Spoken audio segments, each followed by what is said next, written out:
Hey guys, what is going on? Robrigo here with TheNewbs, and today I'm going to talk you through the brand new multiplayer game mode in Call of Duty Vanguard, known as Arms Race, what it's all about and how to play it. So let's get straight into it. So Arms Race has just dropped as part of the Season 2 Reloaded update, and it pits two teams of up to 12 versus 12 against each other on a large scale map known as Alps.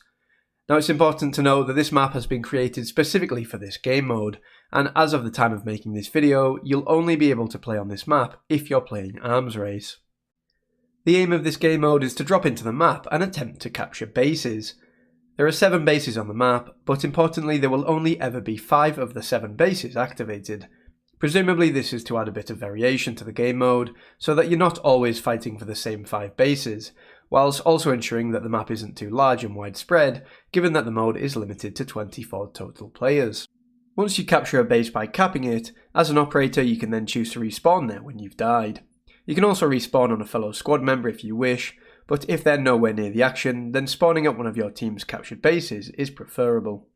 Once your team has captured a base, it will automatically set up gates for you as the defending team, which will allow for safe passage for allies. And it's quite cool if enemies approach, in that the gates can be closed. The basic idea is both teams vying for control of the bases. If your team has a base captured, then the opposing team needs to try and take it off you.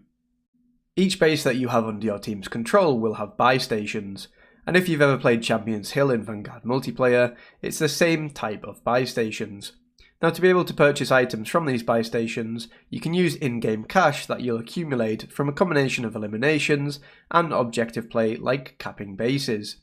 You'll also be able to pick up cash from the ground.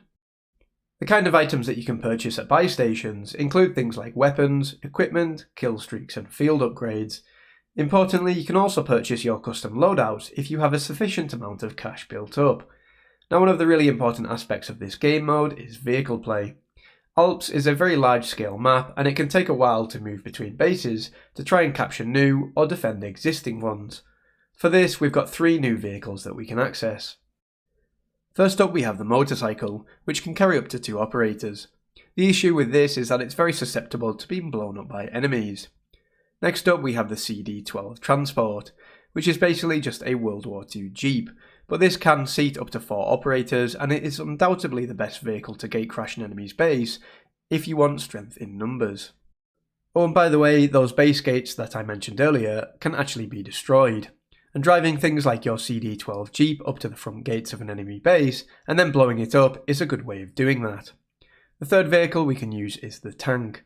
This is a single operator vehicle, but importantly it can easily take down those enemy base gates. With most of these vehicles, you can use in-game cash to purchase and call them in.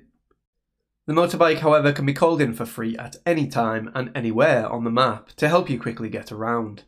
The Cd12 costs a few hundred of in-game cash, whereas the tank is predictably the most expensive vehicle should you choose to purchase it.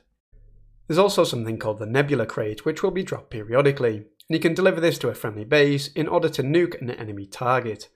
This will basically nuke all enemy players in a particular base. Your team wins by capturing all 5 bases on the map, or whichever team has more when the clock hits 0. And that's pretty much everything you need to know about Arms Race. It's a pretty fun mode and there's a lot of different ways that you can play it. We'll put together a video in the next few days looking at the best tactics and loadouts for the mode, so do keep a lookout for that. But what do you think of this mode? Let us know in the comments below. Oh, and just before you go, if this video helped you out, then clicking that subscribe button would be really appreciated. Take care guys, and I'll catch you in the next one.